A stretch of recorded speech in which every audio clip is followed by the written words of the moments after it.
కాసేపట్లో సీఎల్పీ సమావేశం జరగబోతుంది. సీఎం రేవంత్ రెడ్డి అధ్యక్షతన సీఎల్పీ మీటింగ్ నిర్వహించబోతున్నారు. అసెంబ్లీ సమావేశాల నేపథ్యంలో కాంగ్రెస్ ఎమ్మెల్యేలు, ఎమ్మెల్సీలకు పలు సూచనలు చేయనున్నారు. అసెంబ్లీ సమావేశాల్లో అనుసరించవలసిన వ్యూహంపై సీఎం రేవంత్ దిశానిర్దేశనం చేస్తారు.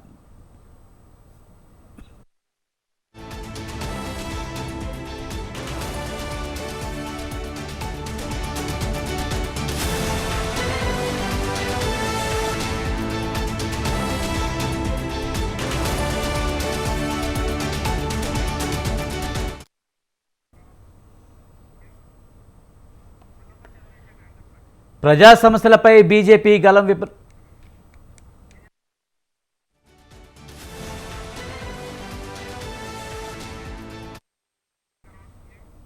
కాసేపట్లో సీఎల్పీ సమావేశం జరగబోతుంది. సీఎం రేవంత్ రెడ్డి అధ్యక్షతన సీఎల్పీ మీటింగ్ నిర్వహించబోతున్నారు. అసెంబ్లీ సమావేశాల నేపథ్యంలో కాంగ్రెస్ ఎమ్మెల్యేలు, ఎమ్మెల్సీలకు పలు సూచనలు చేయనున్నారు. అసెంబ్లీ సమావేశాల్లో అనుసరించవలసిన వ్యూహంపై సీఎం రేవంత్ దిశానిర్దేశనం చేస్తారు.